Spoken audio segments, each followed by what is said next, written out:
কুমিল্লা জেলার লালমাই উপজেলার পূর্ব আসকান্তা মিরপাড়ের প্রবাসী পলাশের স্ত্রীর বিরুদ্ধে একটি অপমৃত্যুর ঘটনার অভিযোগ উঠেছে। 11 মাসের শিশু সন্তানকে রেখে তার স্ত্রী পালিয়ে গেছেন। বিস্তারিত জানাচ্ছেন আমাদের প্রতিনিধি আহসানুল্লাহ রাজু। 21 জানুয়ারি 2025 তারিখে প্রবাসী মোহাম্মদ তৌহিদুল ইসলামের পলাশের স্ত্রী রিয়া আক্তার জেরিন তার কোলে থাকা 11 মাস বয়সী শিশু সন্তানকে রেখে একটি অ্যান্ড্রয়েড মোবাইল, নগদ 20,000 টাকা, ড্রাইভিং লাইসেন্স এবং প্রায় 3.5 ভরি স্বর্ণালংকার নিয়ে বাড়ি থেকে পালিয়ে যান। পলাশ জানান, বিয়ের 3 বছরের মধ্যে তার স্ত্রী 3 থেকে 4 বার তার বাবার বাড়িতে পালিয়ে গিয়েছিলেন এবং স্থানীয় সালিশি বৈঠকের মাধ্যমে তাকে নিয়ে আসা হয়েছে। এদিকে পলাশের মা অভিযোগ করেন, তার ছেলে পলাশের শ্বশুর প্রায় সময় তার কাছ থেকে টাকা ধার নিয়ে গেছেন এবং এভাবে প্রায় 4 লাখ টাকা হাতিয়ে নিয়েছেন। এই ঘটনায় ভুক্তভোগী প্রবাসী পলাশ লালমাই থানায় একটি সাধারণ ডায়েরি করেছেন। তিনি আরো জানান, এই ঘটনায় প্রয়োজনীয় বিচারের জন্য মামলা করার পরিকল্পনা করছেন।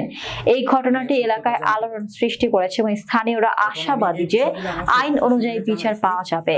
পলাশের দাবি, তার স্ত্রী ও শ্বশুরের বিরুদ্ধে দ্রুত ব্যবস্থা নেওয়া হোক। আমি চিন্তা করছি যে দেখি একটু সুখ হয়, কিন্তু না, তা আমি আমার সংসারে টাকা দিয়েও ধরতে গেলে সুখ পাই নাই। যাক, পিছিয়ে কথা বাদ দাও। 4-5 বার বাগার পরও দরবার মরবার কইরা এরা আনতাম বা আনছি। আনার পরে গত 21 তারিখে আমার হঠাৎ করে বলতেছে, আমার নাকি আমার পাশের বাড়ির একটা মামু হয়, যে জানুয়ারি মাসের 21 তারিখ। জি, এই জানুয়ারি মাসের 21 তারিখে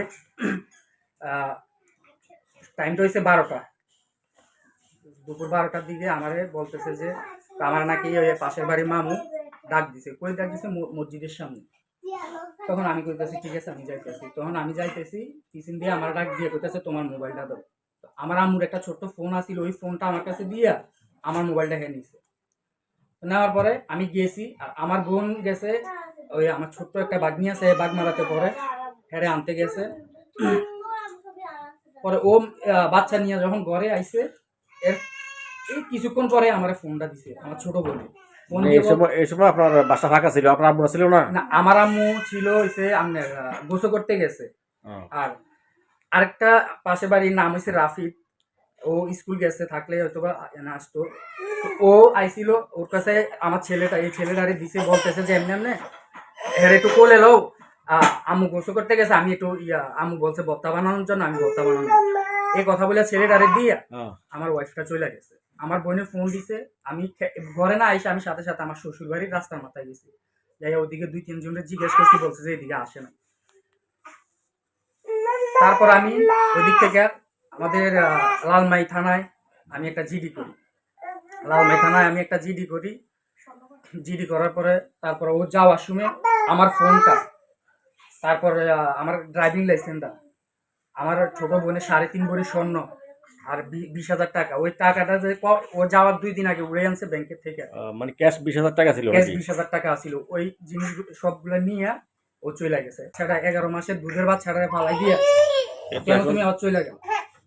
এখন এই বাচ্চাটা তো আপনার, এই বাচ্চাটা রাখা যায় আমার দ্বারা কতটা, আমি এই বাচ্চাটা 1 সেকেন্ড ঘর থেকে বাড়িতে পারি। এখন আপনি কি চাইতেছেন? আমি থানাতে জিডি করছি। এবার মেয়ে কই আসিল, কার সাথে কথা বলছে, সমস্ত ডকুমেন্টস ওরা বার করছে, সবকিছু বার করছে। এখন আমি দেশবাসীর কাছে একটা সুস্থ বিচার চাই। আমার এই দুধের বাচ্চাটা না খাইয়া মরে যাবে।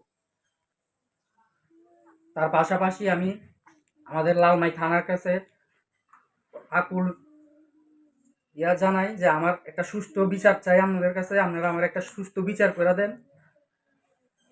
বাস, আমি অনেক জায়গায় গেছি, আপনাদের কাছে সর্বশেষ গেলাম, আমি একটা সুস্থ বিচার আপনারা করে দেন। অন্তপক্ষে টাকা পয়সার লোভের কারণে, এরকম মানুষের কারণে যেত আর কোনো প্রবাসী জীবন নষ্ট না হয়। আর আমি থানা যদি ব্যর্থ হয়, তারপর আমি কোর্টে যাবো। এটা যেই জায়গায় যাওয়া লাগে আমি ওই জায়গায় যাবো। তারপর আমি এটা সুস্থ একটা সঠিক বিচার চাই। আমি চাই যে আমি একজনের দিয়ে যাবো আরো 10টা প্রবাসী